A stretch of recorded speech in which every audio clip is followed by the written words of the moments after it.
You ready to do this, Steve? Let's do it, Spence. Punch it, Chewie.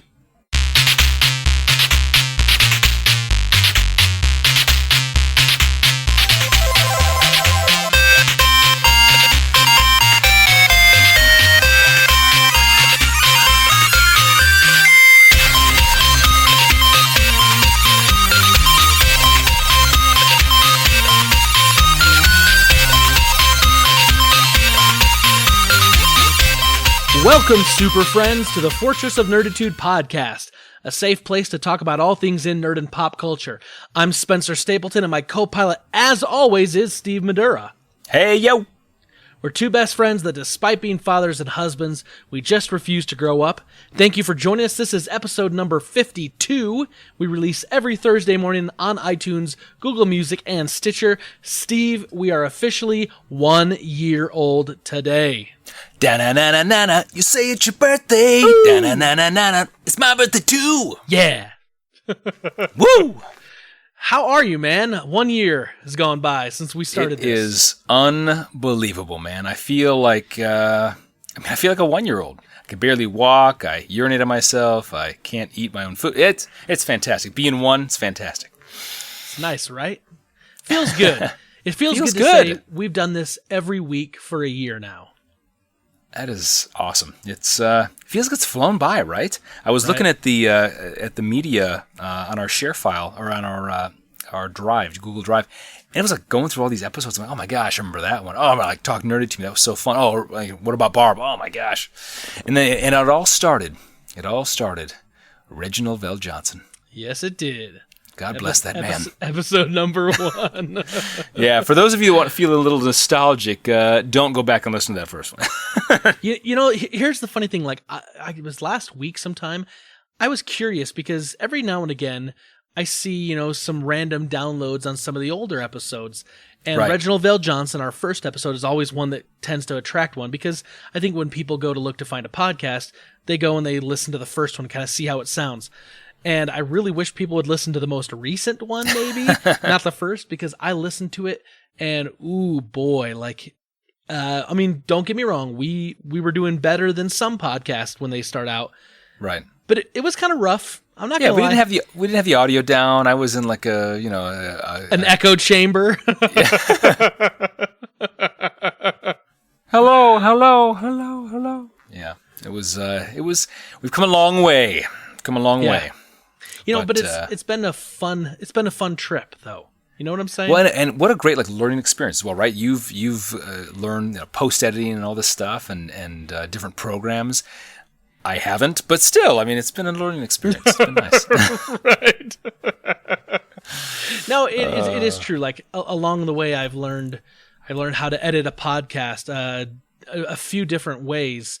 I've learned how to kind of work some of the social media stuff a little bit better, and not great, but a little bit better. I've learned how to start doing I do all the images every week that we put out for the episode, and then for the question of the week stuff. And I look back at some of the early ones. I'm like, ooh, rough. And then I've gotten better as time has gone by, and I'm going to be working with a graphic designer actually to get some tips and tricks to help improve things even more.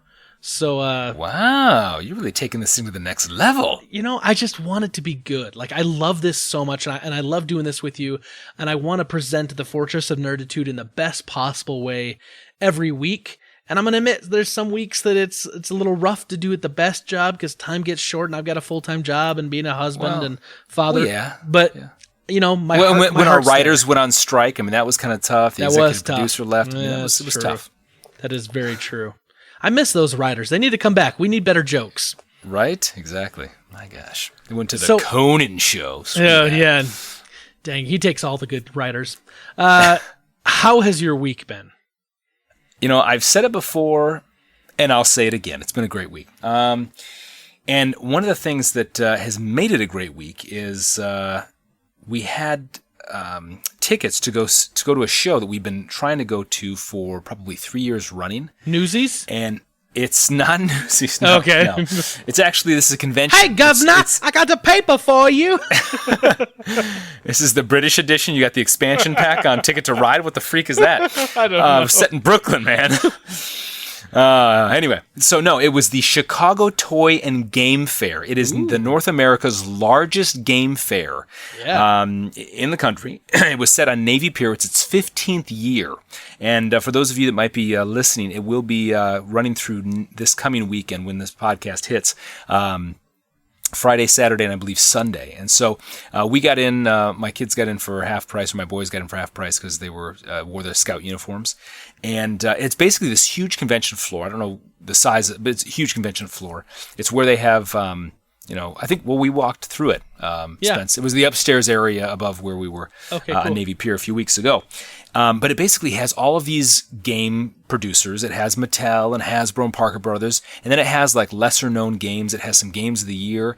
And these guys are just coming off of apparently like the German, basically like the equivalent of the Oscars for games. And so a lot of them have just won like Game of the Year in Germany, which is a huge deal apparently. And so you basically get to go around and like try all these games. And some of them are like, these small time game guys that have built these, board games and whatnot. A lot of them are board games. And you get to talk to the actual creator and be like, okay, so what is this about? And they'll explain to you how it works and stuff. And they've had to retrofit it, different ways to make it more, marketable and whatnot. And it was cool. And you can buy the games there and whatnot. Then they have this other section. They had like virtual reality. They had game boards. They had this huge stage in the back that had a bunch of guys doing like yo-yo tricks. And they had a big competition. These guys were phenomenal. And I'm not like a big yo-yo guy, but these kids were amazing. They had a guy that was doing like bubble creations. They had my daughter like dipped her hand in wax and got like a wax thing of her hand that she got to take home, all different colors. They had a bunch of different crazy stuff. But one of the coolest things was they had this back area that was roped off, and it was for kids to come and like present the games that they came up with, like kids. Cool. So I walked up to these two probably 6-year-old, 7-year-old girls, probably no older than that. And they had this huge game board that they had built, and you could tell it was built out of like poster board. And it was in the shape of a fidget spinner, and the game was called Fidget Frenzy. And you'd go around the board and different things, and if you got on an S, you got to take the board, and it was on this big like pivot type thing, and you got to spin the board, the actual board, and all the game pieces would fly off. And every probably 3 spaces on the game board, there was a magnet, and the bottom of your playing piece had a reverse magnet, so it would stick to that. And so you had to try to get your game pieces on these magnetic boards and try to get around the board before your pieces would get spun off. And they explained to me the whole thing. They had a little like cardboard diorama thing of how they explain how they win, and it was cool. It was amazing. They gave like kids a little forum to show off their wares. That's kind of cool. I like that.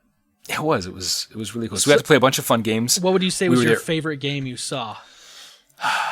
There was one game, it wasn't my favorite, but it was called Ice Cool, and it was it actually had won Game of the Year, this German Oscar type thing. And it's a game where it's basically like the game box is pretty thin. It's a thin, narrow kind of game box, but it's like a matryoshka. So you take these game boards out, and you basically create this huge school, and each of these sequentially smaller boxes is a different room of the school. And it's all like this iced over school, and your characters, these little penguins. And they're basically like weeble wobble things where they're weighted in the bottom. And you have to try to flick them through these doorways of these connected rooms and try to get away from the hall monitor. And if the hall monitor, who's the yellow piece, if the person that's playing the hall monitor flicks his piece and it hits yours, then you're out or you lose a turn or something like that. And as you go through these doorways, you get like these little fishes. And it sounds really odd, but it's a fun game, and the kids were having so much fun flicking, and sometimes they'd flick it and it'd like fly from one room to the other, but not through the doorway. It'd like just fly over the game board, and like, that counts, that's good. Wow. And then they had another game, it was like this magnetic game where it was almost like air hockey, but you had this magnetic piece that you would hold under the table, and it would keep your piece above the board upright, and you try to like knock the ball using magnetism. It was a lot of fun too. So that's cool. There were a lot of cool games. So we were there all day on Saturday, and just been kind of getting ready for Thanksgiving and getting ready for the holidays, putting all the Halloween stuff away.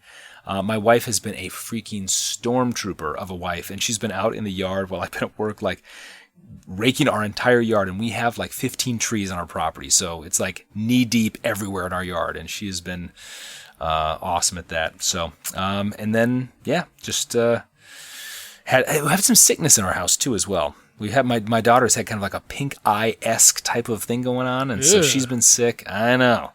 And then my kids have had sore throats and stuff, so I'm getting a little bit of the tickles, and I'm like, it's coming on. Do you guys subscribe to the method of like, if one kid gets sick, instead of waiting for everyone to get sick and like dragging this thing out for like a month and a half, just everyone go lick her eyeball, everyone gets pink eye at the same time, and then we're done? Yeah, we're definitely of the eye licking philosophy. Yes, yeah, absolutely. Everybody just stand in line. It's like it's a Model T assembly line. Just keep licking the eyeball until you start feeling sick. I'm feeling sick just thinking about it. Right. Especially if you saw the eyeball. No, but no. So things have been good. We're battling through, and we don't go to the doctor a lot, so we're just kind of like power through, feel better. Right. We actually had the school nurse that was like, "Your daughter should probably stay home." Like, keep her at school. I'm paying good tax money for this. I want to get my money's worth. Wow. Anyway, but I am, of course, and always happy to be here on our 52nd week, and wanted to find out how you are doing. My week has been great, minus a small hiccup, which I will tell you about here shortly. Literally a hiccup? Well, not quite. So this week, we worked on a special project together, which you and I will talk about a little bit later on. Yes. So we had our little That's special called project. foreshadowing. Yes, we had that going on. Friday night, I went out with my motorcycle club to go watch a junior league hockey game. The Salt Lake City Grizz or Utah Grizzlies. That's the name, Utah Grizzlies. And that was a lot of fun. Like we just went there and they lost in overtime. But it still was just a lot of fun, and we were really close. And we bought all these pucks. They're kind of like these foam pucks. And during the second intermission, you basically take these foam pucks and you throw them out onto the ice, and whatever puck is closest to the center, the mascot picks up, and that puck gets $100. But basically, every puck, I'm trying to remember what it was. Every puck that gets thrown out, it's maybe I don't know, $5. But all that money goes towards a local cancer charity, and so it goes this local cancer house thing for kids. So I would probably guess a good 200 to 300 pucks were thrown out there at $5 a pop. And so we bought a whole bunch as the motorcycle club and did that because it's, we're a charitable organization. We give to charities and support that kind of stuff. So we went to have fun at the game, but we also threw a whole bunch of pucks into the middle, and we kind of said hey, if anyone wins the money, we'd actually just turn around and put it right back into the charity. Which I don't think any of us won because they called the number, but then they got email you or whatever, and I haven't heard anyone say they won. But it was a ton of fun. We had a great time. So Saturday morning rolls around, and we had determined for the last couple of years, my wife has been asking, nay, more like begging me to buy a new artificial Christmas tree. Because the one we have was given to us and was 10 years old when we got it. So it's now almost 20 years old. And she wanted a new one. And I was trying to fight back a little, push back because, I'd like to spend the money elsewhere, pay down some debt, more Christmas presents, birthday for Charlie coming up, that sort of thing. But I was okay, let's just do this. Let's just get a tree. We'll get a tree now and we can keep this one for 20 years. Right. So we go Christmas tree shopping. And we're at Costco, and both boys are in the cart. And those cart returns have the little bump or the little metal piece on the bottom, so the carts don't roll back out and roll into traffic or hit cars. And so I went to this thing is this is so silly, but I went to grab the handle and lift it up just a little bit to pull the wheels over so that I could get it out. Because it was kind of stuck right up against it. And when I did that, something went pop in my right shoulder. Now, I've had 2 shoulder surgeries, and so I'm worried, but I realize this isn't in my shoulder necessarily, but it's a little lower. I'm it's kind of under my scapula area, and immediately a super sharp pain. And if I twisted or moved super sharp, walking, it hurt. If I took a deep breath in, it hurt. And I was okay, this isn't cool. But I toughed out doing the shopping, and we got the Christmas tree, and I was having like pull it onto like the big flatbed dolly with like my left arm, and like trying to use like the left side of my body, because if I used the right at all, it was just like deathly in pain. I was just like, oh gosh, I'm like, this is horrible. So we did the shopping, we went home, we unloaded everything. I'm like trying to hold back tears because I don't want the boys to see me cry, because they're like, Daddy, you're just bringing in, you know, a block of cheese. I'm like, I know, son, I love that Gouda, you know, just try not to let them see me, you know, tear up, because that was in pain. And so I took an ice pack and I went and laid down, took some ibuprofen, and I couldn't get comfortable, and I was just hurting. And like 5 hours had gone by and the pain hadn't gone away. So I did what any responsible adult would do. I looked on the internet to find the urgent care that was closest to me that had the shortest wait time. And I drove down to Kaysville, and I went and saw this doctor, and I explained to him what happened. And he's like, okay, let me check this. And he's like, you know, he didn't do like the whole, like, let me listen to your heartbeat, you know, let me look in your ears. He's like, yeah, he's just like, just get to it. So he tells me, has me lay down, and he like puts his hands under my back, and he's like, don't try to help like lift up. And he's like moving. I'm like, oh, and he's like, this right here. And I'm like, yep. And he's like, okay, right here where I'm putting my finger right now and I'm pushing, you're supposed to have a rib right here. He's like, you have dislocated 3 ribs in your chest. I was like, what? I was like, what? He's like, from lifting a cart? Yeah. So like basically, like, you know how like when you take a breath in, you take a deep breath in, or like you lift, like your rib cage isn't like solid, like it moves with you some, because you got cartilage that holds it and whatever. Yeah. Basically, like when I lifted up, my rib cage went up, and then when I went to relax my muscles, that pop happened, and my 3 ribs stayed in this up position, which is out of place. So he says, listen, he says, this usually resolves in about a week or 2 on its own. He says, you know, let's try these things. He tried to stretch me in like ways and get me to like apply pressure to basically like try to like pop it back into place. And Mel Gibson, Lethal Weapon style. Right. But this doctor's maybe like 5'3", $150. I am much taller and heavier than that. And he looked at me, he's like, listen, I'm not going to be able to manipulate this. He's like, I'll write you a prescription for muscle relaxers, go home with a heat pad and use a heat pad on and off, use the muscle relaxers, use the ibuprofen. He says, if this doesn't resolve itself within a week to 2 weeks, he's like, go see a chiropractor. So as we are speaking, I can't take a very deep breath. I can't move certain ways because I feel like someone's on the inside trying to stab their way out. So it's those dang Keebler elves they want back. Right.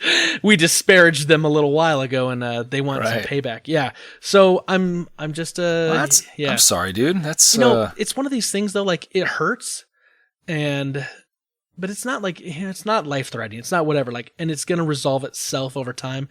So like, I'm kind of like you. Like I went to a doctor because I knew something was wrong. Right. But like now I'm to the point I'm like, well, I mean, I could go see a chiropractor, but that's going to cost money. And if this thing's going to like, you know, pop back into place, you know, on its own and slip back in, I'm like, I can wait a week or a week and a half. Oh yeah. But it ain't pleasant. I'm going to tell you that. It's not fun. The worst part is you go to the doctor and they're like, actually, it wasn't dislocated. It actually punctured your lung. You're like, that's why. That wheezing noise. If you'd have come in a week earlier, we could have saved your life. Oh, great. I just Steve Jobs'd it. Too soon? Too soon? Yeah, too soon. Yeah. Anyway, other than that, like, I mean, I ended up laying down the rest of the weekend and not moving much. But like, you know, we got a Christmas tree that's going to get put up this upcoming weekend. You know, all this stuff, like the family's doing really well. The boys are as silly and crazy as ever. I took a picture tonight of them and I put it up on my personal Twitter. They were wearing the Happy Meal boxes, the box that the Happy Meal comes in, as hats. Because, you know, they eat their like when we go to, I don't know, they're crazy. We go to McDonald's, they eat the Happy Meal, and then they immediately turn it upside down and put it on their head and like just sit there like while they're eating, or they run around with it on their heads. I was like, why? Nah, I don't need an answer. I'm like, they're boys. Have fun. That's right. Well, that's cool. Well, I'm sorry that you're under the weather or a little bit under the rib and under the scapula. I have one question though. Like, was your puck even close to the middle? Was it? I had to weigh that thing down with like soda, so I had some weight to it, and then really chuck that mother. Right. I threw 6 pucks in there, And I'd say like the first 3 were nowhere near center. I mean, they weren't like, they were in the general vicinity of center ice, but not like right on center. I'd say my 5th puck out of the 6th probably was the closest. That was probably about 3 feet from like dead center ice. And then my sixth one was probably about like 10 feet away. So okay, so here we go. Dr. Madura's in the house.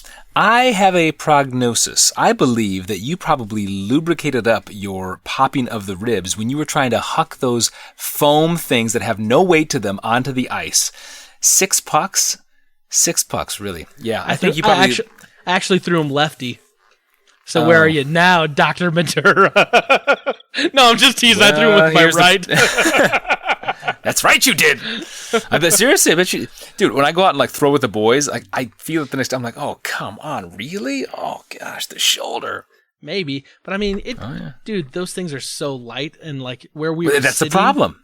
Well, where we were sitting though, Steve, was like you could like barely flick your wrist, and if you threw it so it'd roll, like hit the ice and roll, you could almost roll them right to center ice. That's how close we were. I don't know. It's usually because if you had weight to it, it's almost like if you go to punch something and you miss, that hurts more than actually hitting something. Like you miss and I don't know. We were 5 rows off the glass right against the ice. We were close. So very popular team. Well, cool. I'm glad that we got a big show. We got a big show. A lot of things to get to. Lots going on tonight. A lot going on. I guess we should get to it. Let's get to our favorite part of the podcast, Rebel Intelligence. Done. I always have to let you know, many Bothans died to bring us this information. Rest in peace, you Bothans.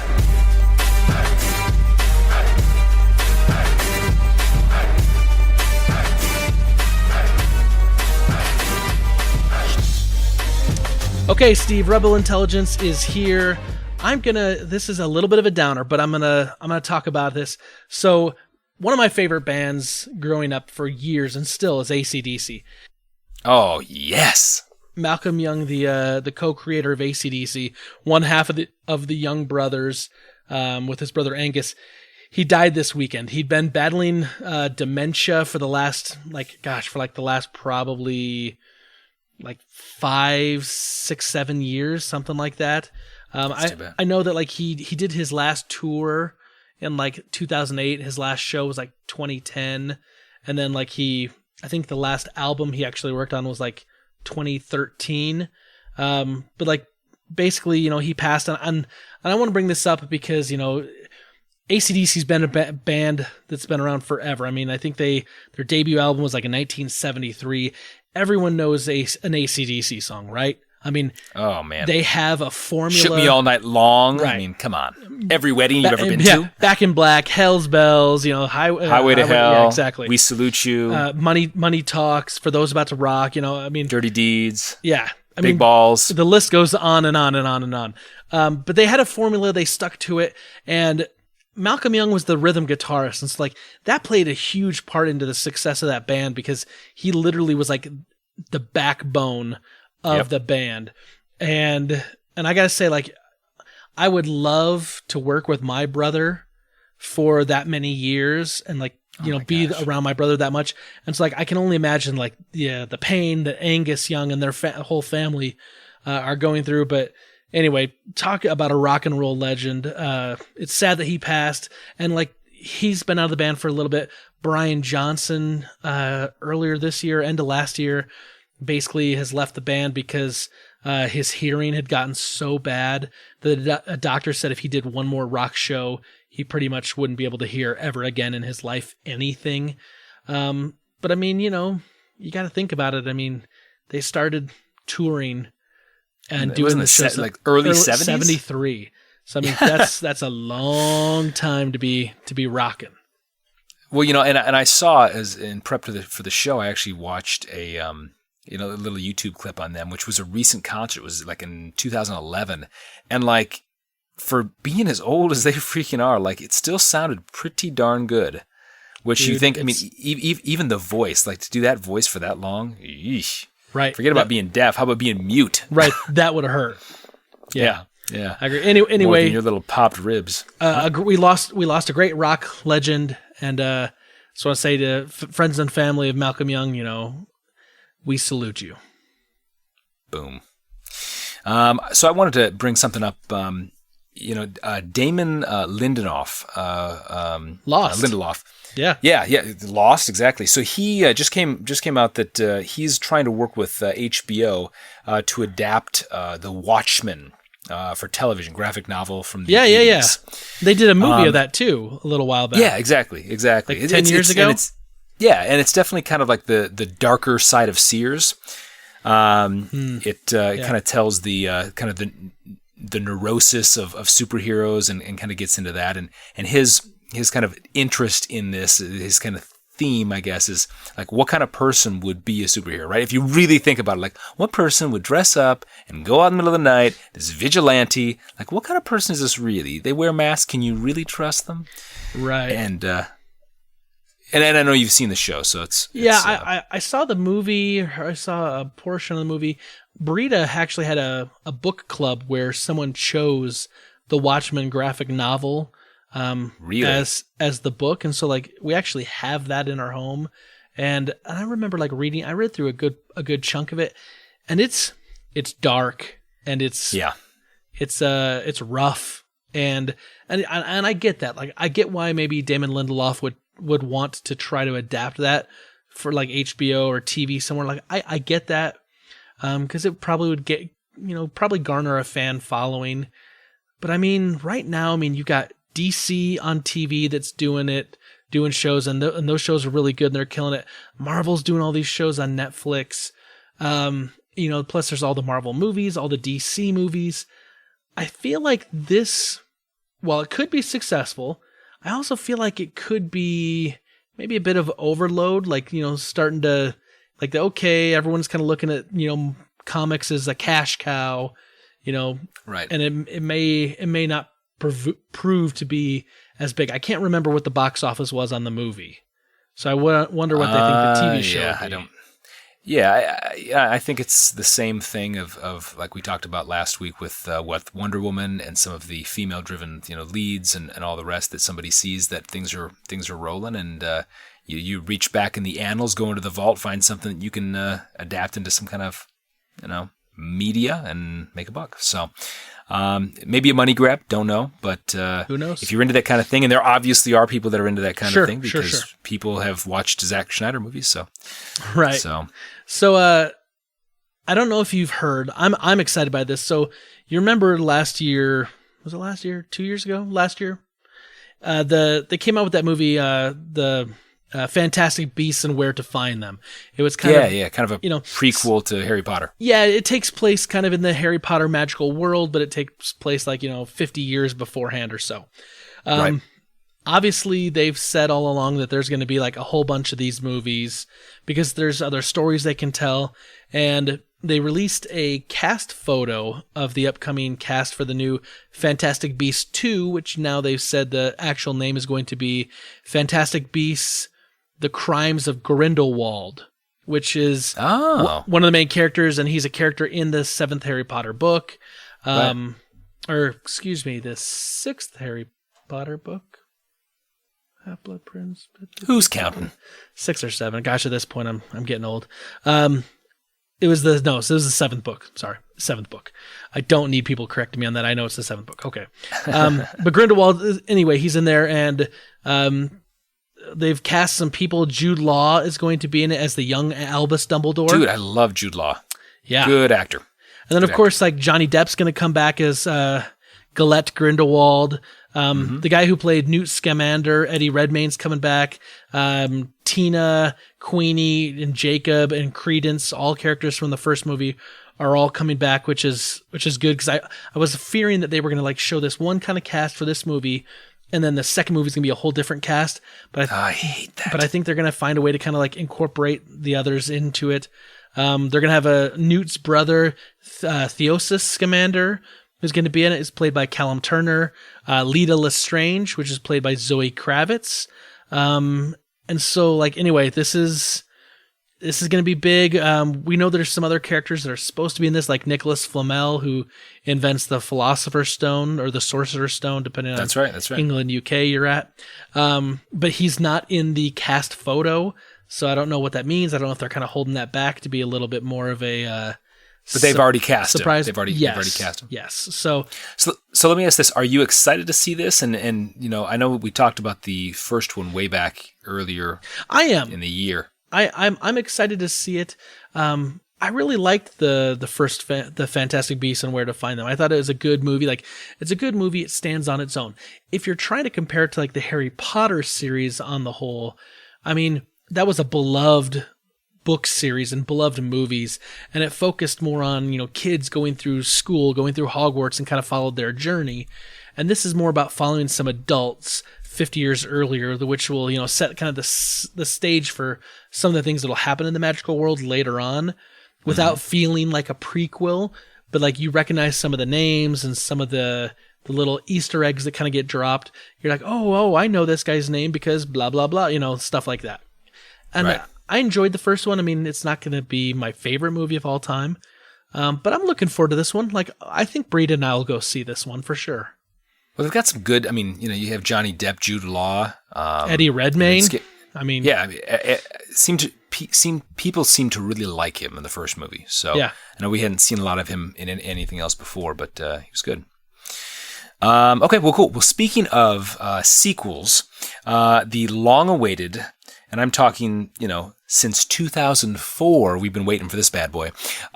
Disney just released a very, very short kind of a teaser trailer of the upcoming Incredibles 2. Really? Which I gotta say, like, I know we've talked about it before, but I gotta say that is like actually probably my top maybe 10 like superhero movies. I love it. I think it was totally original, fun. It was just stylized really, really well. I thought it was voiced perfectly by the actors and actresses. Anyway, so I'm excited. So this kind of teaser trailer drops, basically starting with like Jack and Mr. Incredible holding Jack up, and suddenly like his eyes are blazing here and there, and he's turning to fire and zapping this, that, and the other. And so I assume that they're going to kind of continue in that theme of Jack's powers, and now he's, you know, this is some years later maybe. So this sounds like it almost is picking up like right after they discover his powers, because don't they discover his powers like right at the very tail end of the first movie? They do, yes, and he's still a baby, and he's exhibiting powers. That's right, and in rough terms, all the powers, right? He seems to have everything. That's what you're saying. Everything, okay, yeah. So let me ask you this: why do you think it's taken them this long to make this movie? I have honestly scratching my head, no idea, because it was a huge hit, right? Yeah, it wasn't like they were questioning whether there'd be a following. It was a big hit, and in today's day and age, like it seems like going back to the old well and just doing a remake or a reboot or a sequel tends to be kind of the way things go. So like, why is it taking this long? I have no idea. Because you figure if that comes, like if we just got a teaser, we're at least probably a year, maybe 2 years out from when the movie will hit. No, it comes out June of 2018. Okay. So next year. Yeah, so we're a good 7-8 months away. Okay. Yeah. That's not too bad. But again, no idea, honestly. And if any of our listeners have an idea of why, you know, voice your opinion, why would it take this long? Yeah. With a product and a story that was well received. I mean, it's still, my kids still watch that show and they're like, it's great. Put it in Incredibles. A June release though for a movie like that's perfect. That's middle of the summer. That's perfect time to take your kids to go see a drive-in, you know, or just go out to the theater. So, when was the last time you were to drive-in? Ooh, it's probably been since The Dark Knight. Batman: The Dark Knight. Really? Yeah, it was that actually probably was right before Breed and I started dating. Wow. So it's been a while. Yeah. My problem with drive-ins is now I'm getting older, and I find that I go and see a lot of movies by myself, like after the kids go to bed. Like I'll go on a Friday night, and then Breed will go on a Saturday night. That way we don't have to do a babysitter sort of thing, you know, every now and again. And I find like if I go to a movie that starts at 9:30, if I'm tired and I've had a long day, it's like a Friday, like I struggle to stay awake. So like going to a double header that doesn't start in the middle of the summer till the sun goes down at almost 10 o'clock. You're in your comfortable car. Right. Exactly. I'm taking a paid nap.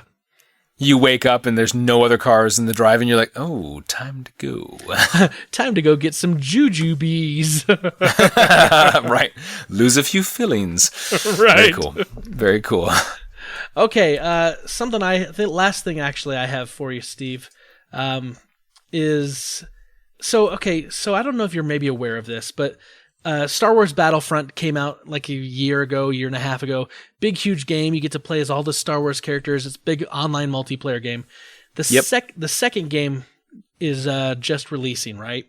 And what happened is there was this big kind of uproar because they said, hey, we're actually including microtransactions in the game. And microtransactions basically mean like, hey, you can go pay real world money to change it into this currency you can use in the game, and then use that in-game currency to purchase upgrades, better weapons, better armor, things like that. And there was a big... Goodness. This is kind of the whole idea of microtransactions or purchasing loot box that give you a chance to get better gear or armor or characters. It's not uncommon. Like this has become a semi-common practice, but usually it's for games that are cheaper or free. Like for instance, like Pokemon Go, the mobile game. You can get eggs from walking around, or you can pay real world money and then buy a bunch of eggs with the little coins that you get. And so that's like a microtransaction. It's a way that a company can make a lot of money. And I know there's a lot of people that are going back and forth talking about like why microtransactions are good, because the economy has changed and video games have stayed around $60 for the last decade. And it costs so much more to make games now than it did. And the segment of the audience is fragmented because there's so many different options, so many different ways to play. So they're not attracting as many players. Like I get that. It's a business strategy. But fans like collectively lost their minds in the last week or so and went on Reddit, and like there was a whole article of like EA trying to defend its decision, and it became like the most downvoted comment in Reddit history. And so Here's the thing. Disney stepped in, right? Because Disney owns the Star Wars franchise. EA is making this game. And apparently they basically said like, hey, get your house in order. Do not make this be a big, failure, because this is a big game coming out just weeks before a big Star Wars movie. And let's be honest, Star Wars: The Last Jedi has to do really well. It's the second. It's the second in a series. It's by Rian Johnson, who they've greenlit for 3 other movies outside of the Skywalker trilogy. Like Disney does not want anything going wrong. Like there's the new Han Solo spinoff that's kind of been, the director's changed a time or two, and like they're trying to make sure that's gonna like hit for when they were anticipating, and it's been pushed back a little bit. Like Disney's kind of at a precarious position with Star Wars right now, because if they get some bad negative press, and then let's say The Last Jedi doesn't hit expectations, it comes in short, like that could be bad. Like you could start seeing a backlash from fans that could go the opposite way. And Disney wants to keep this cash cow mooing and keep that train rolling along. So they basically said like, stop it. So they canceled all of the microtransactions at launch. Now they have said it's temporary.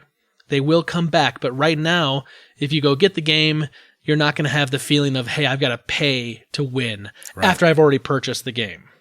Exactly. This seems like, I can see Disney seeing this as like a scandal right before the presidential elections back in the 90s. Like, it doesn't have any effect now, but it would have back in the 90s. Right. Like some huge thing right before, before the big launch, where they put all their eggs in the Johnson basket. Right. And let's be honest, like they're going to these microtransactions will come back. They've said they've temporarily suspended them. So after a certain amount of time, they're going to come back. And they have said that players can unlock everything that you could purchase. It's just going to take a whole lot more playing and a whole lot more man hours and grinding to get there. But it is doable. So it's going to come playing back. the game that you bought. You bought it for a reason. Play it. Right. So anyway, I don't buy a $60 game to spend another $50 to win the game easily. Like, right. Get some thumb blisters, man. Man up. Right. Get your money's worth. But I do kind of get the argument though in an online multiplayer game where if you start at the same level as everyone else and some guy drops $50 and is killing you nonstop and like you just don't stand a chance, right. I understand that. Like I understand that frustration. But anyway, Disney stepped in. They're trying to protect what's going on. I wouldn't be surprised if it's somewhere after the launch of the movie has been out for a little while and things are going well. Microtransactions come back and start up again. And on a small side note, that game, I want to get my hands on it so bad. Like of any other game that's out there right now, like that game looks beautiful. Yes, it does. So, so last thing I had was, have you ever signed a petition for anything, Spence? Ever in your life? Probably. Politics or, voting Maybe. for which Splatoon character is going to have what power? No. So people banded together very recently. Fight the power. Exactly. A guy by the name of Roberto Manta from San Juan, Puerto Rico. He amassed 33,000 signatures in just a few days to petition for the original Zack Snyder's director's cut of the Justice League. Oh, here we go. Right? Right? They obviously because of the late shifts in the production and the kind of the hefty, Joss Whedon kind of helmed reboot and all the rest in different direction that he took the film. These Snyder diehards are insatiable. Like this movie just came out this last weekend. Exactly. It hasn't been out a week yet, and they want the quote unquote pure vision that they deemed is missing from the film. So. What do you think about that? What do you think? This is one of those things where it's like, you know what? The film wasn't finished. Let's be honest. The film wasn't finished. Zack Snyder stepped away for very personal, good reasons, right? I mean, in dealing with the death of his daughter, right? And so they brought in Joss Whedon to finish it. And so he did reshoots and did some rewrites to change things to make them work. But like, I trust Joss Whedon. I mean, he's an excellent writer and knows how to write ensemble casts.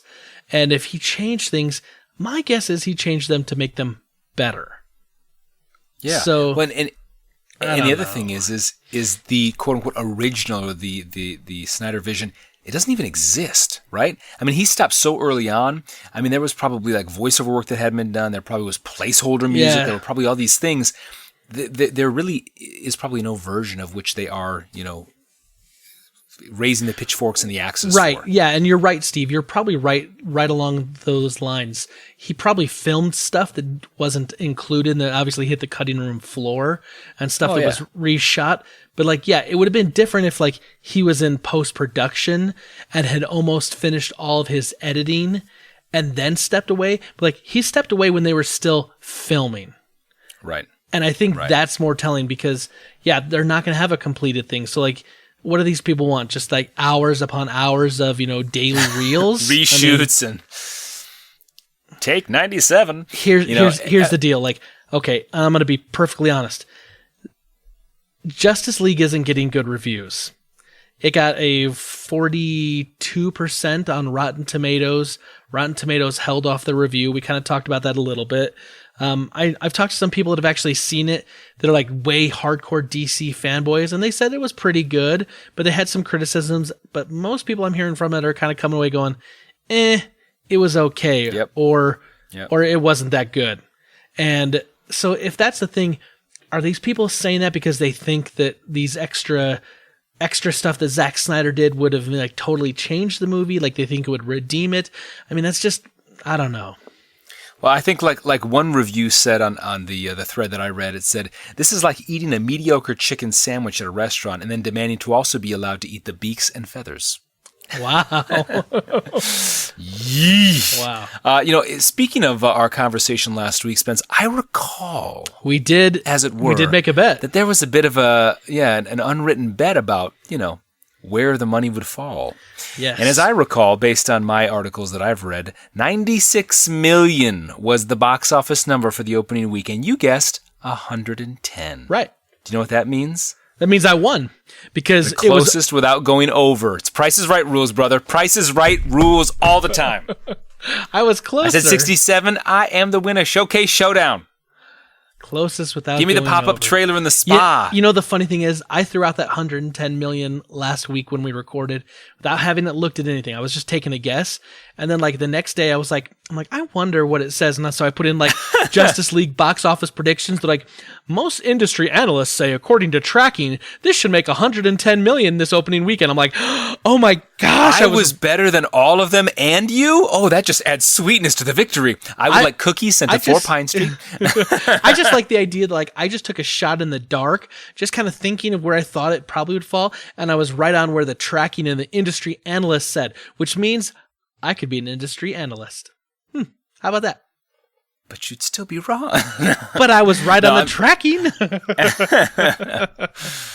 Like I said, we need to settle that bet offline.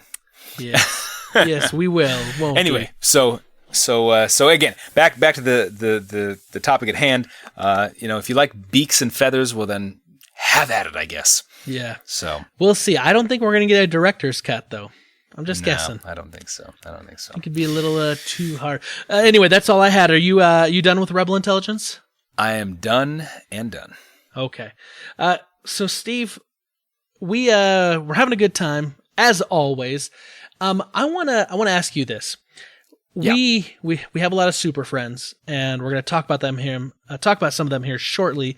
But how can our super friends help us find more super friends to join us in year number 2 of the Fortress of Nerditude? Oh, brother, the best way they can do it is rate us on iTunes with a 5-star rating, so the Fortress of Nerditude is more palatable than Thanksgiving at your in-laws. Ooh. I'm just kidding. I love my in-laws. Like, Joe and Leslie, love you. I love you. I love Thanksgiving at my in-laws. Zing! For those of you that don't, the joke is funny. And as always, you can always follow us on Twitter at Fort of Nerd, Facebook, which is facebook.com/Fort of Nerd, or email, which is fortofnerd@gmail.com. Or you can also reach us on our phone number, which is 801-477-7687.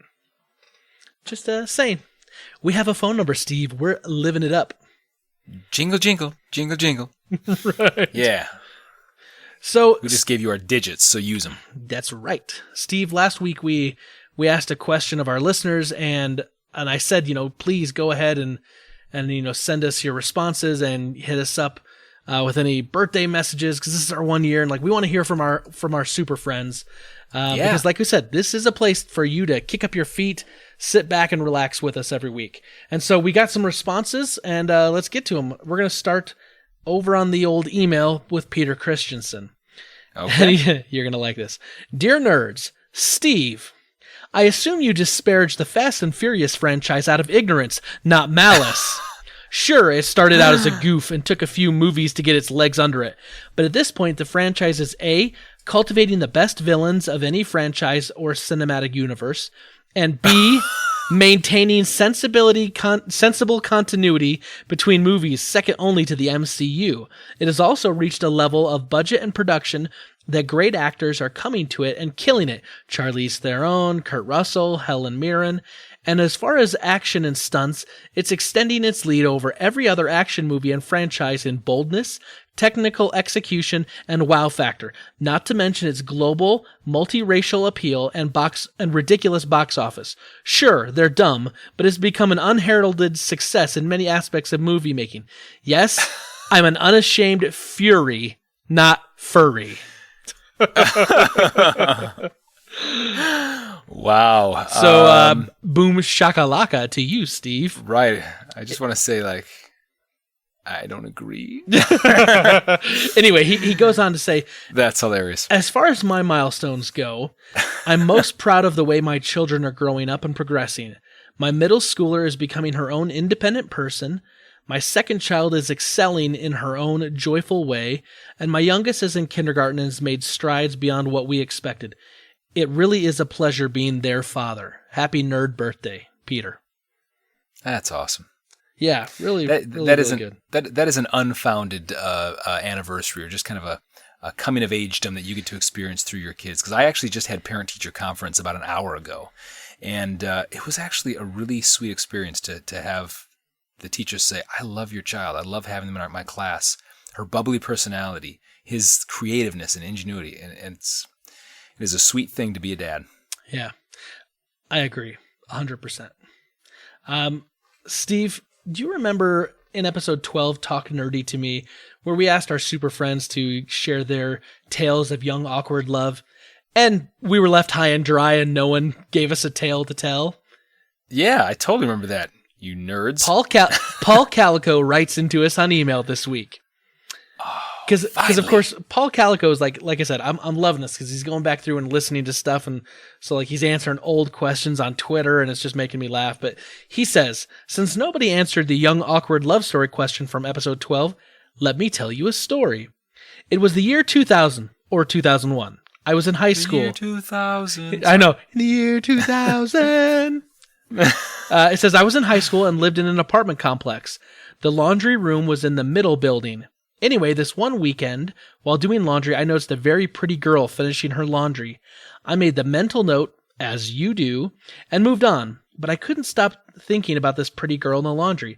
So I took it upon myself to do everyone's laundry, anything to get me back down there. I wanted to meet her.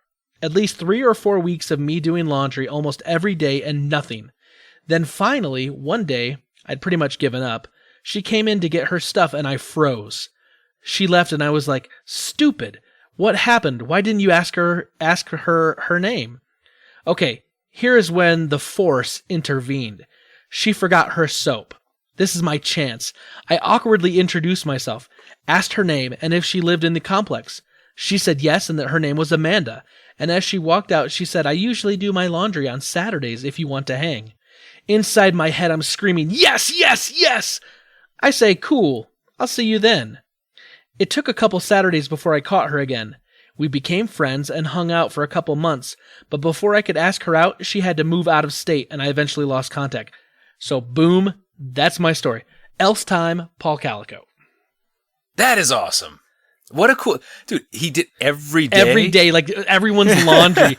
Like, can you imagine that? Like, no, you got a dirty sock? I'll take care of it. Like, just wait, we'll do it all together at once. He's like, no. He's like pulling stuff out of a dryer, and it's like a big old, like, skid mark on something. He's like, these aren't mine. He's like, you're doing somebody else's dude's laundry. You're like, I gotta go. She's like, all right. Weirdo. I just love the fact that he's in high school and doing laundry in order to catch the eye of a young lass.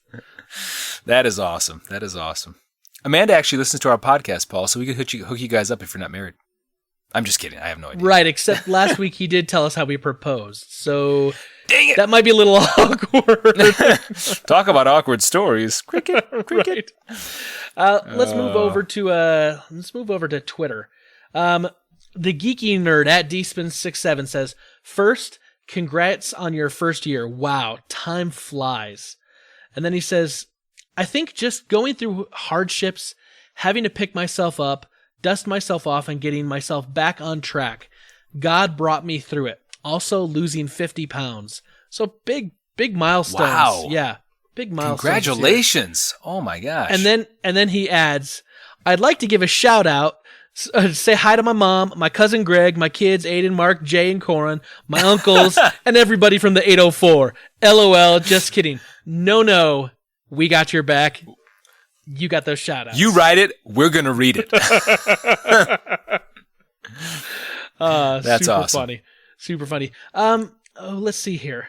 We had some phone calls, Steve, and I think we should listen to a few of those. It worked. Okay, so I didn't know phone numbers actually worked anymore, so I'm actually really amazed. Right. So let's start off with Bryce Jolly. All right. Hey, Steve. Hey, Spencer. Bryce Jolly here. Just wanted to call and leave you a message. Also to follow up on that very nice recommendation that you guys spent some time on during one of your podcasts about whether or not I should buy a Switch or a Wii U. I will just follow up with that we ended up buying a Switch for the kids for Christmas. And my wife and I have opened the package and have started playing it at night after the kids go to bed. So, pretty funny. You've got two individuals that are admittedly not gamers playing Super Mario Odyssey, which is a really fun game, and trying to figure it out. and laughing hysterically at 9:30 at night while in their bedroom locked behind the doors. So yeah, good recommendation. Really enjoy the podcast, mostly because I know both of you and think it's a great podcast. Enjoy it. Happy Thanksgiving and happy holidays. Bye-bye. So, man, I love this. Like, what I love about this most is like, that like I'm glad we were able to give him advice and it actually like impacted like their decision, right?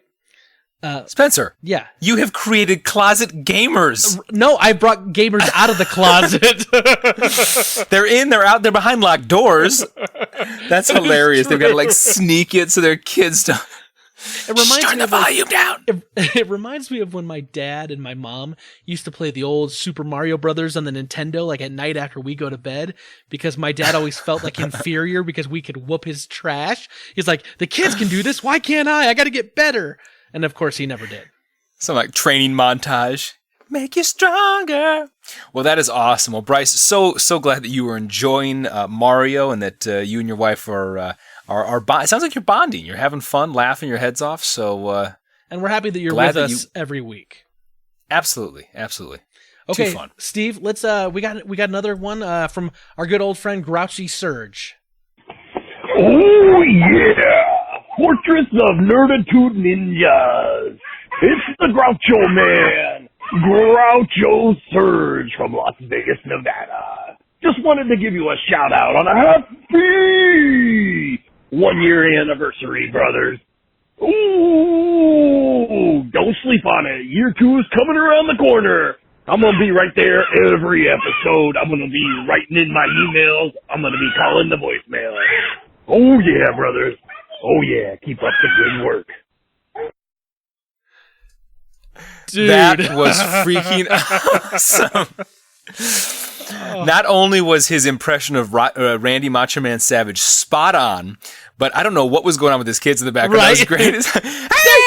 Dad, I want to be on the It's seriously, it must be like my kids, because every time like the phone goes to my face, they're like, now is the time to bite his ankles. Right?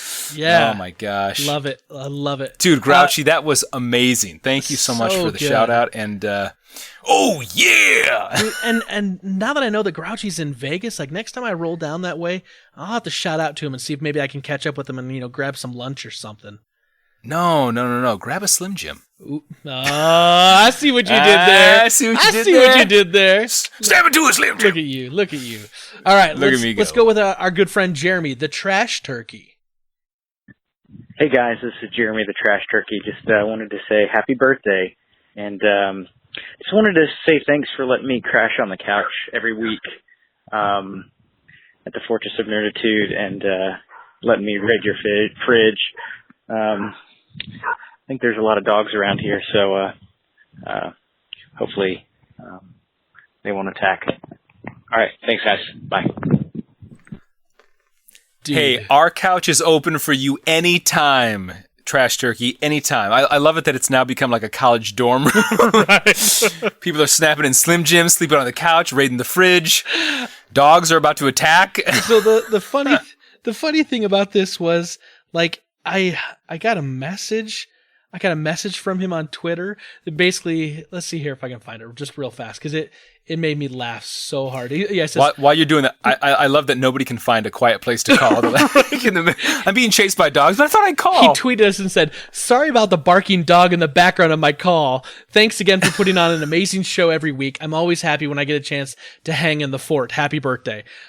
Dude, I was laughing. The dogs, and he's like, there's dogs going on. Like, I don't know what's going on. I love that there's no explanation, just an apology. Like, sorry for the multiple dogs. My kids were running around with a stake. I don't know what they were trying to do. I have a dog fighting ring that I run out of my basement, but enough about that. Right. Okay, so let's go to the bum himself, Josh Stapleton. Hey, Steve. Congratulations on 1 year of Fortress of Nerditude. This is Josh, by the way. Just wanted to tell you how impressed I am with all the hard work you've done and with all you've done to make this podcast so great. Keep it up, Steve. Great work, Steve. See you later, Steve. Congrats, Steve. Bye. Oh, jaded. Oh my gosh. I love how all the praise is to Steve. As it should be. It's well placed. Right. Josh, you always were my favorite Stapleton. Too Good funny. times. Well, let's. That was like keep this- that was like a verbal shot to the junk right there for you, Spence. I mean, maybe, but it's okay. I'm gonna see him on Thursday. I'm gonna eat dinner with him. So we'll see what happens. Let's go over to our good friend, Mr. Awkward Dater from the laundromat experience, Paul Calico. See what he has to say. What's up, Fort of Nerds? This is Paul Calico. Hashtag King Slow, always late. I just wanted to congratulate you guys on 1 year of podcasting. It's really a feat to do. And yeah, that's it. Keep up the great work, and else time. Paul Calico in the house. Right? Hashtag slow to the... What did he say? King Slow. King or Slow. Slow King. Hey, it's not about, being first to the finish line. It's just that you get there, man. Thank you so much for your call, Paul. We do appreciate it, and we love hearing from you. Absolutely. Let's go over to TJ. All right. Hey, Fortress of Nerd, TJ here, T215J on Twitter. Just wanted to give you guys a shout out and say happy birthday. Congrats on 1 year of podcasting. Look forward to hearing more from you guys and keep up the good work. One thing I wanted to say, as far as a milestone, I was just thinking, this past September, me and my wife celebrated 10 years of being married. So that's a great milestone and one I thought I'd share with you guys. Thanks, and like I said, keep up the good work. Have a good one. Wow. Dude. 10 years. That's an awesome milestone, TJ. That is awesome. I was hoping it'd be like, and I'd like to dedicate this song and then make a request like you used to do on the radio when you'd call in. I was like, I'll make love to you like you want me to, and I will not. And I'll hold you tight, baby, all through the night. I'll make love to you. TJ, that goes out to your lady. He's like, that's actually the song we danced to at our wedding. Nice. Oh, awesome. Yeah. Awesome. Thank you. Steve, I've got one more. This is a good friend of the podcast that we only hear from every so often. Mr. Noodlepats called in and left us a message. He called in all the way from, the cost of that call? My gosh. Yeah, but you got to remember the last time we talked to him, he'd moved to Australia. So let's check in with Mr. Noodlepats. Let's do it. Hello, Fortress of Nerditude podcast. This is everyone's favorite listener, Mr. Noodlepots, and I'm coming to you from a brand new location. I have once again moved, as I tend to do. I am now living in Costa Rica, and so I want to tell you that the biggest highlight of this year for me has been all the beautiful places I have gone to, and also finding this podcast, Fortress of Nerditude. I really like that Stapleton fellow, and I really like it when his brother is a guest. That Madura fellow, he's adequate too, but, you do the best with what you can. Keep up the great work. Oh my gosh. Why do I feel like that message was going to end by, and I have your children and expect $1 million in unmarked bills. Right. Give me back my son! Oh, Mr. Noodlepets. Costa Rica is beautiful this time of year. Watch out for the monkeys, though. They'll steal your wallet. I love that Mr. Noodlepats is a world traveler. He really is. He's been in, it started in Iceland this year. Yeah. And then, Norway. Was it Norway? Finland? Norway? Norway. Slavic country. I don't even know. Yeah, Norway. And then he moved to Australia. Australia, down under. Costa Rica. He may be coming to a home near you. Pretty soon, instead of Where in the World is Carmen Sandiego, it'll be Where in the World is Mr. Noodlepats. Do you think he'd ever, come to visit us? You think he might, just one day, ding dong, I'd like to sleep on your couch. Right. I've come to ransom you. Exactly. I'm going to use my peephole a little bit more often lately. Yeah. Right, exactly. Well, Mr. Nodalpats, thank you. Thank you so much for all you've done. Thank you to all of our super friends who took time out of their busy lives to call and leave us a message to let us know about milestones you've had in the last year and just general birthday wishes and acknowledgments of the podcast. We're so happy you guys stick with us.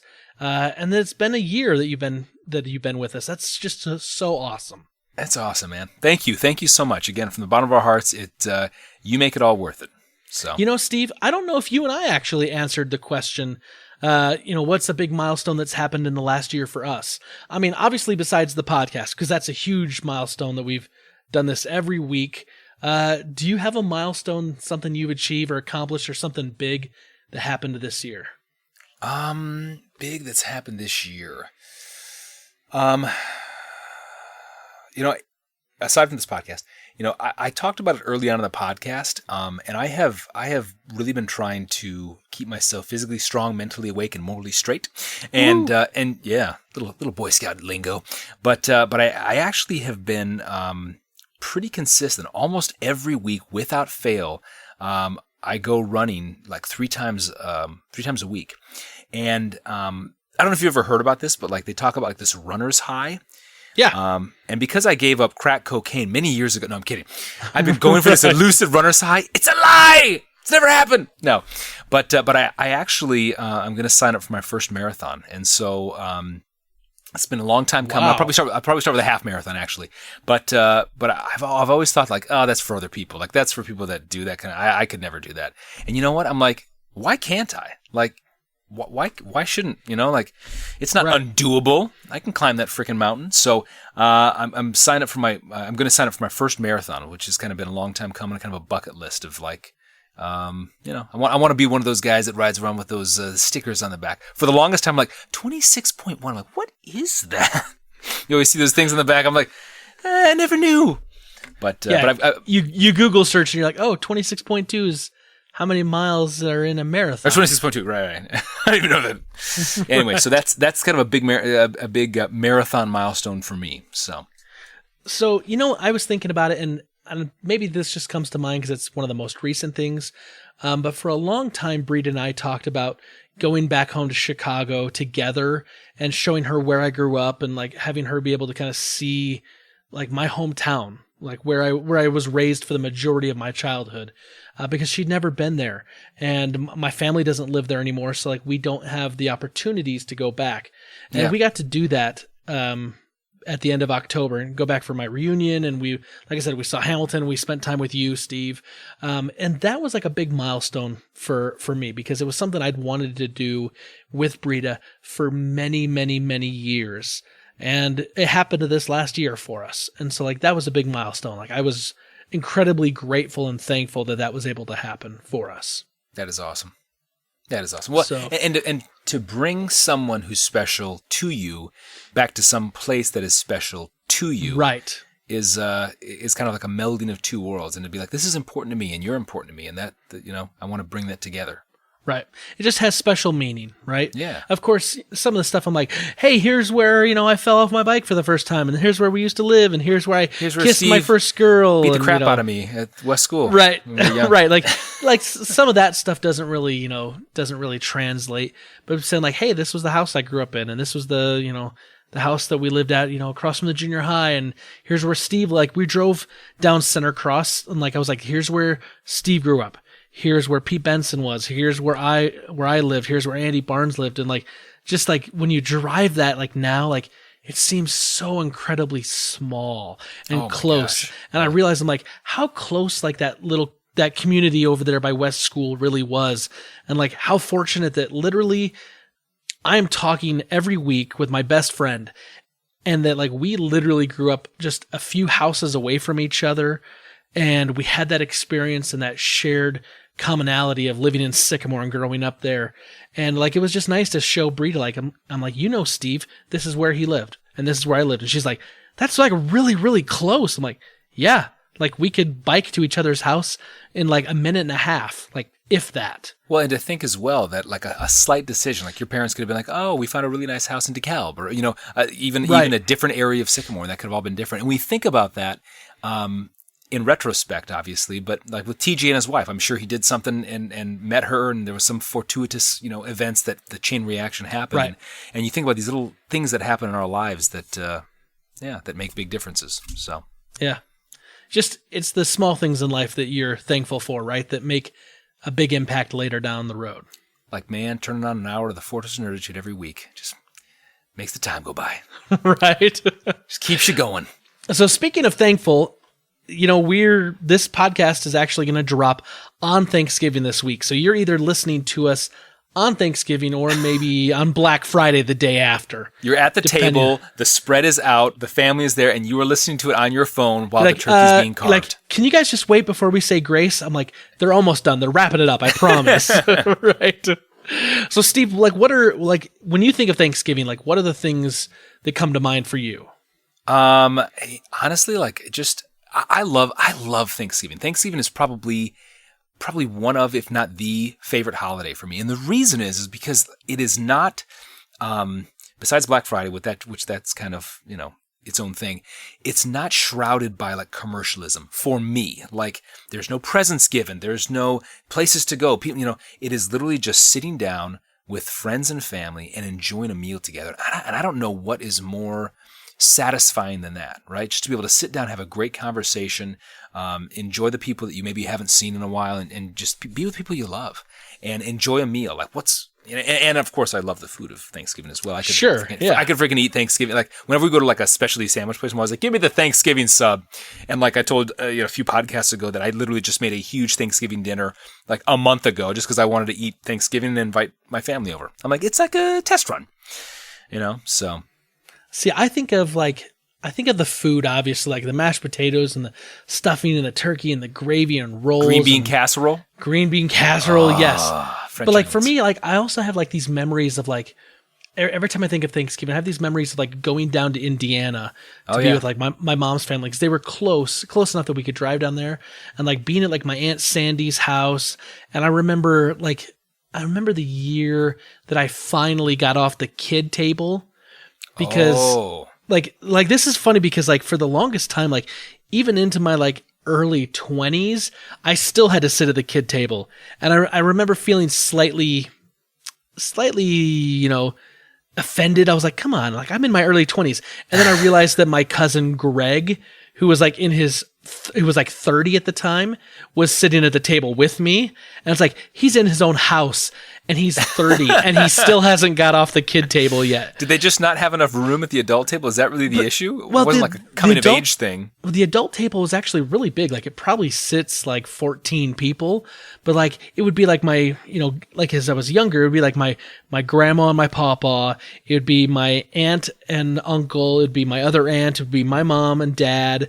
And then like it would be like, Aunt Ann and Uncle Lawrence would be there, and like maybe like Papa Sims, and if I go back even further when I was like really young, Grandma Sims. And so like there was almost always like 10 to 12 adults, and then my cousin Brian was there and his wife Judy. And so like if you were on the table and you were married, the spouse obviously got to be on the table with you. Right. And so like it always just seemed like the table was always packed. And so then it was like my cousin Greg, me, my brother, and my, depending on, what year this was, my sister Andra and Caitlin, like 5 of us sitting in the kitchen table or like at a little fold out table in my Aunt Sandy's kitchen. We weren't actually in the dining room. So like we'd have to like open up the door and like leave it open and people would like start laughing. I'm like, what's going on? What do they say? What's funny? Like outcasts. But for me, like it's a fun like Thanksgiving memory. And I remember when I finally was big enough, or like when finally I graduated and I got to the adult table. And then I realized the sad fact that I was on the adult table because a lot of my older relatives had died and were no longer with us. Oh, you must have felt horrible about that. I mean, yes and no, because I got food faster and it was hot. Oh, yeah. But I loved, like, I cherish those memories of like being with family and seeing family that like I hadn't seen in a while, like maybe I hadn't seen since like the last Thanksgiving, just because we were far enough away. And so like to me, Thanksgiving is always about like gathering around a table or a few tables with like family and friends that you haven't seen in a while, and like spending time and like catching up. You're right. It's not, for me, it was never about the commercialization. And I mean, I know, we'd watch football and that would be on, and like there's always like the Macy's Day Parade on TV somewhere, but like it was just about like being with those that you love. Yeah. It's funny. I wonder if you would have gotten to the adult table had you married early. Like 20, 22. Then they couldn't have denied you. Huh? You make your wife sit in the kitchen? I don't think so. Well, maybe. As you're talking about that, it brought up some memories of mine. When I was a kid, we would always go to my my grandma Marcelino's house, and they're Italian, obviously from the name, and they would always do like a traditional. What? Yeah, they would always do a traditional, the turkey, the stuffing, the Thanksgiving type of what we're accustomed to. But then they would also do like an Italian Thanksgiving, so like mastacholi. They would have mastacholi, homemade ravioli. They would have cannoli for dessert. And it's funny because as they got older, and my grandpa Marcelino has since passed away, but as they got older, like the spices got blander and blander, which by the end I'm like, is this ragu? What the crap is that? Right. But it was always great because like New York City, exactly. More than enough food for everybody. And then we'd always have, French silk pie from Baker Square and watch football. Yeah. And there would be many leftovers. And then what my in-laws have done, and we've started to do in our house, is they would make like a Thanksgiving Day after day like casserole. Well, they'll take all the leftovers and they'll take a 9x13 pan, put the potatoes on the bottom, put the green beans, put some turkey on, all the stuffing on top, drizzle it with gravy, and you just take huge spoonfuls because it all ends up on your plate kind of a big mishmash mess anyway. Dude, I love that. Dude, I saw this really cool idea where people take dough, or they take kind of like the pre-made biscuits. Yeah. Just like kind of pop open, and like you kind of flatten out the biscuit and you put in like a chunk of turkey, some stuffing, some gravy, like some like green beans or whatever. And then like, whatever you've got there.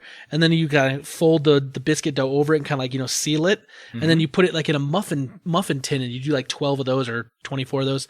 And then you bake that. So it's basically like a muffin wrapped around all that inside. So you make your own like little mini Thanksgiving sandwiches. That's the way. I like it. Dude, I'm going to try that this year. Like, I love that. That sounds awesome.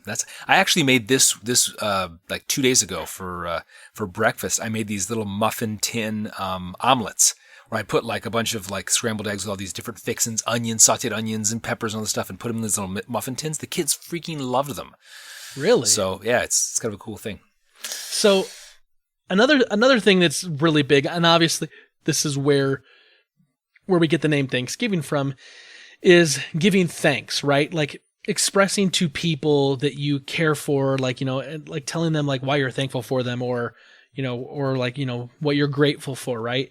And so attitude of gratitude. Yes. Right, exactly. And so as part of the Fortress of Nerditude's first birthday, we couldn't go any further without saying some thank yous and some acknowledgments to those that have helped us along the way, or been part of the Fortress of Nerditude, or instrumental, or contributed. And so we thought we should take this opportunity to do that. And Steve, I'm gonna let you start. Okay, so I want to start with by thanking, of course, my sweet wife for letting me, hunker down in the basement for hours on end, one night a week, and have this fun. At first, she was a little skeptical, but she's enjoyed it as well, and it's been a great thing with my kids. She's happy that you're out of her hair. Exactly right. She went to the library last week. I went here. Go down to the man cave. But also, Carter, Addison, Alana, Lila, they have loved every second of it, and of course, they want and remind me often, and Spencer when he's in town, of like, hey, when are we going to be on the podcast? When are we going to be a show? I could be a good MC. So thank to them, and my mom and dad have listened and enjoyed as well. In fact, my mom, she's like, that's how I find out what's going on in your life. I'm like, look, I'll call more. Okay. I get it. I get it. Right. And Emily, Michaela, Mike, thank you guys all. So I definitely, I want to echo your sentiments. Like, I want to thank my wife, Brita, who tolerates me and like helps keep the kids quiet and get them to sleep a lot on on the nights we record. And then Charlie and Jackson, my boys, like I just love those boys to death. And, they bring a lot of sunshine and rays of positivity into my life, and I'm so much better off because of all three of them. And then of course, like my mom and my brother Josh, my sister Andra and Caitlin. I just love them dearly. I couldn't be the person I am without my family, right? So a big shout out and a thank you to our wives and our families. We want to, as a podcast, we want to thank my sister-in-law, Clarice Gifford, who did the artwork. She did our logo for the Fortress of Nerditude, and like that was a big thing. Like we knew we wanted to do the podcast, but like we didn't know exactly what we wanted it to look like, and we had some ideas, and she took that direction and like drew up all this different stuff for us, and we kind of whittled it down, and I'm sure it frustrated her because she's actually a real graphic designer and like knows good stuff. I'm like, this one looks good. And she's like, I did that as a joke, But you feel like that kind of made it real, right? When you got the artwork, you're like, okay, we got to do this. Yes. Like, it's real now. Yes, absolutely. On like the technical, I'm going to say the technical or kind of emotional support, these are like people that we talked to before we started the podcast who gave us a lot of good advice and kind of helped walk through some of these things. Ed Placencia, who had been a guest, a good friend, Gabe Patillo, Timothy Hall, Gabe? Sean Capri, and Johnny Casino. Like these were all people we reached out to because they're either podcasters or audio engineers or have been DJs. And so like they have an idea of kind of like what this whole environment is. And we got a lot of great advice and encouragement and support from these individuals. One question. You mean Sean like Connery, Capri like the pants? The pants. That's the one. You got it. Just making sure. Now we've in our first year, we've had a number of guests, and in order of appearance, we'd like to say thank you to Brita Stapleton, Josh Stapleton, Chase Van Orden, Sean Capri, Peter Christensen, Bobby Pauls, and Ed Placencia. Thank you. I looked back at that list and I was like, man, we had a lot of really good guests this year. Like, yeah. I'd say every single guest we had on was fun. They were entertaining. Like they were just good people. Also like knowledgeable. I was amazed at some of these guys, like their requiem of knowledge on a particular topic of nerddom. Right. And, they made the podcast better in this first year for sure. Absolutely. Now, we also had some celebrity guests that joined us on the podcast this year. Well, I mean, kind of, they joined us. These celebrity guests would be, what would we say, Steve? More of the impression type of impressionistic, I believe is what impressionistic that's called. Yes. And they are as follows. Former President Bill Clinton joined the podcast. Former comedian and funny man Bill Cosby. Rudy! The former governor of California, Arnold Schwarzenegger. We had Christopher Walken join us a time or two. We had Kermit the Frog. Kermit joined us a time or two. Yoda joined us. Yes.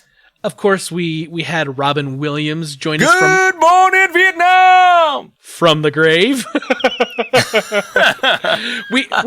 we had General Zod come and visit us once. Jor-El! You and one day your heirs! He was probably my favorite. And then, of course, we had Batman join us a time or two. Martha! I thought that's just when you had laryngitis. No? Right. I didn't get that impression. A big shout out to all the celebrity guests that joined us this year. General Zod. Okay, so here's the fun part. I went back, Steve, and I made a list of every single person who had either answered or asked a question this entire last year. That's from email, from Facebook, and from Twitter. And I went through the entire list. Wowzers. So I want to say a personal thank you from us in the Fortress of Nerditude to our super friends. This is in no particular order, but here is the list. Bryce Jolly, Peter Christensen, Grouchy Surge, Paul Calico, Jason Bolth, Brian Scott, Emily Bullock, Alex Perez, Eric Salway, Christine Gifford, Eric Gifford, Caleb Albers, Court Frugier, Matthew Haven, Josh Stapleton, Joshua Brigham, Ryan Bjorn, Tim Bolth, Kelsey Dahl, Anna Floyd, Nancy Massolino, Holly Tunnel Carter, Jonathan Rubo, Amanda Brocky, Kelly Smith, Patrick Preventis, Natalie Suarez, Judy Harris Williams, Javier Montalongo, Jasper Hines, Jim Wendelborn, Daniel Marchese, Danny Rigoni, John Wayne Flynn Duke, Troy Jackson, Chris McCracken, Marshall Williams Winder, at dspin67, at Trash Turkey, at The Mommy Gamers, at PSVG, at Skinny Matt K, at Raising Gamer, at Delvin _Cox, at PSVG Kevin, at Voiced by Nathan, who, by the way, was the one suggested you to make cookies for people, just so you know. You, Nathan! At iDrake76, at Johnny _Casino, at Braves B _, at Breadfan35, at The Art of Adam L, at Nintendo Gurus, at MTTG Street Team, at Paul Calico, P Calico 84, at Backlog _Blues, Mr. Nodal Pats, at Games We Don't Pod, at Fluxdeposed, at Chad Fackler 1, at Jerk _Alert, at The GoCast, at EIS Fabulous, at Hoptongar, at Lombax Whisperer, at Sir John 11, at That Chowfie, at Seth Joseph Roy, at After Christ 01, at The Art of Bacon, at MTTG Cast, at Dark Knight Min, at Christensen P, at Sean Capri, at Ed Placencia, at Delvin _Cox, at Mike Drop Pod, at T215J, at Let Us Get Nerdy, at Arctic _Warlocks, at See You Live to Ride, at Jeror45, at Dest Faith Game, at J Sandlin Writer, at Dev A Tyus, at Jason _Both1, at MLS Chop, at Tim _Nestor, at Eric Bob G, at Grimorian219, at Lane Storm, at Jace Plays Games, at Cal Zero, at Blublud02, at Mathman1024, at Holy Dragon Guy, at Gil Fingold, at Mr. Badbit, at Play Nintendo, at Kenneth DL, at Tweak _17, at Skyward King, at Shepdog921, and Steve Madura. And the envelope goes to... Right. General Zod! Steve Madura, this is rigged! This is rigged! I didn't even know. I'm so happy. Thank you. Anyway, I want to thank all the small people I had to step on to get here. These are all of our super friends, Steve, that literally had responded to questions, asked us questions, sent us messages throughout this entire first year. And I know that we probably aren't going to do this in year 2 because that list is just going to grow. But I wanted to take a moment just to say, listen, this was our first year podcasting. We love what we do, and we've been so grateful for all the interactions with you, our super friends, week in and week out for 52 weeks. And I just wanted to let you know that we love you. Amen to that. And I am so grateful for you, Spence. Number one, for reading all those names, because I would have got tongue-tied on at whatever straight out the gate. But number two, I'm grateful that this was your brainchild, and I'm grateful that you invited me to be a part of it, because it's been a great thing. It's been rewarding. It's been fun. It's a great conversation started. Like, yeah, I got a podcast. Like, you have a podcast? I'm like, oh yeah, yeah, I do. Hello, ladies. I have a podcast. It's a bunch of like blue-haired ladies at the library. They're like, what's a podcast? It's medicine for your goiter, Ethel. No, so it's anyway. I don't know. Anyway, but it's been a great run, man. I have had a great time, and I'm looking forward to year 2. I'm looking forward to year 2 as well, Stephen. Thank you for saying that. I have loved every minute of this podcast. The actual time we record, the time we talk before and after the podcast, prep time, editing, like it's all been good, and I wouldn't trade any of it for anything. So, all right. Year 2, right?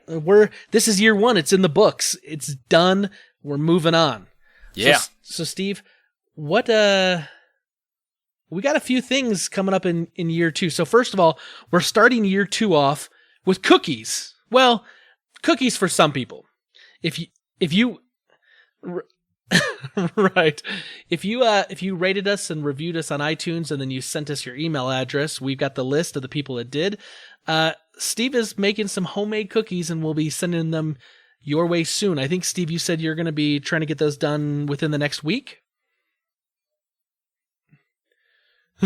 7 to 1,700 days. Nice. Now, if you are listening to this podcast on the day it releases, Thursday, which would be Thanksgiving, that's awesome. We applaud your commitment to the Fortress of Nerditude, but it's okay if you listen to us on Black Friday. But as a special treat, we recorded. This was the special project we talked about. Oh, that's right. I forgot. We actually recorded live our reactions to every episode of Stranger Things season 2. Like, we did this one whole night where we'd watch an episode, we'd jump on and we'd record for exactly 11 minutes. And then we would go watch the next one and record for 11 minutes and so on and so forth. And I'm going to release them Netflix style on Black Friday, all in one bunch, so you guys can go and listen. Now, be forewarned. Spoilers are everywhere. This is not spoiler free. This is completely spoilers everywhere. That's right. That's right. And by the way, did I say thank you to my wife? Yes. Thank you. Yeah, right. Watching 9 50-minute shows and 11-minute podcasts in between. Right. Anyway, a great time. Mind blown. All I got to say is season 2 is off the hook, and I can't wait for season 3 almost as much as I can't wait for season 2 of this podcast. Yeah, we loved it. So we hope you guys enjoy that. Take some time to go ahead and listen to those and let us know what you think. Yep. So upcoming year 2, Steve, what are you thinking? Like, what should we do? One of the things that I want to do, we've intimated that we're going to do this in past casts, but I would love to do some on location or some remote casts where we are, at the toy and game fair, or we are at, a release of some, huge movie and we're talking to other fans, or we're at a Comic-Con or something like that. I think that'd be great. A lot of fun to roll up the sleeves and get in with the people. I like that. And I definitely think that's something that's doable that we can incorporate into our show. Yeah. Something I want to do is, when we've talked about this on and off, and I've got someone that's going to help me, is I want to get the website up. Like, we own fortofnerd.com, but we haven't really done anything with it. We kind of talked about it and talked on and off, but I want to get that website up because Steve and I have talked, like, we want to, each of us once a month, like, do like a little blog post, a little article doing a little deeper dive on something we talked about on the show. So if you're interested, you can go there and see a little bit more of what we have to say. So almost like a Fortress of Nerditude after hours sort of deeper dive. Is that too creepy? Is that weird? That sounds like Elvira or some kind of like, I used to watch on like USA Up all night. Oh, there you go.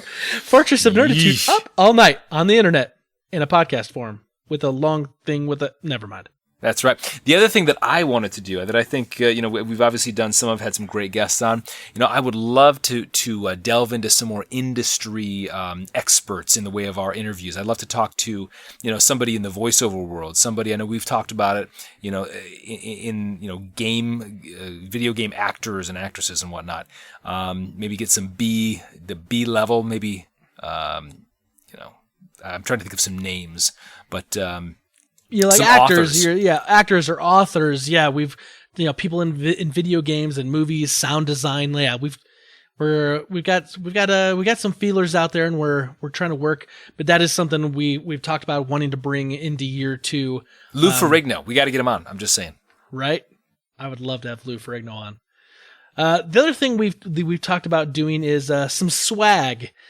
Some Fortress of Nerditude branded something gear, shirts or stickers or flamethrowers. Yeah, the kids love that one. Butt tattoos, whatever. Yeah. We could probably make someone have butt tattoos made up for it pretty easily. But that's something we've talked about. We're not exactly sure where we're going to go with that yet, but we like the idea of, having something with a Fortress of Nerditude on it. So if we go somewhere, we go to some of these, remote locations and stuff, like we have something that, that stands out and says like, hey, this is who we are. This is what we do. You know what we'd love to do though is if we went to like a Comic-Con or something like that, like buy one of those like t-shirt guns, the cannons. Who's for a shirt? Like, no. That would be awesome. Remember, that's how Flanders' wife died, so we got to be careful. I remember. We got to be careful. Homer's Maud. like, hey, a Cheeto. Bends down. Oh, good times. Anyway. Unless you're Maud Flanders. Year one, we're going to close it out. We're going to ask you the question to our super friends. What would you like to see us do in year two? Would you like to see more stuff on a website? Would you like to see more interviews? What interests you? What would you like to see or hear from us? And we will talk about those next week. Speaking of next week, Steve, it is our movie club. Brita will be joining us again. Right on. We're going to be talking about Thor Ragnarok, the big movie from the MCU that's out right now. Bringing down the hammer. Pun intended. Giggity, giggity. That's awesome. That's awesome. Well, I'm excited for that. That's going to be a good time had by all. Yeah, absolutely. So, very cool. Steve, I say this every week, but it's been a pleasure being here with you again this week in the Fortress of Nerditude. And I'm going to say it's been a pleasure being with you this whole last year, my friend. It has been a love fest, man. Good times. Well, to sign us off, as we always do, Steve, why don't you take us on out? May the Force be with you. Each of you. Always. May the Schwartz be with you.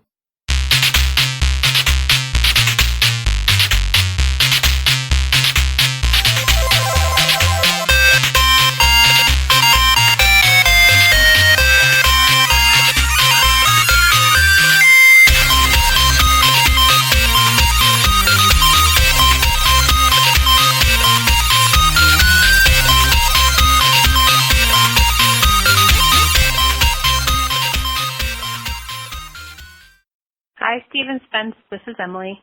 Yes, that Emily. I'm just calling to say congratulations on your 1 year of your podcast.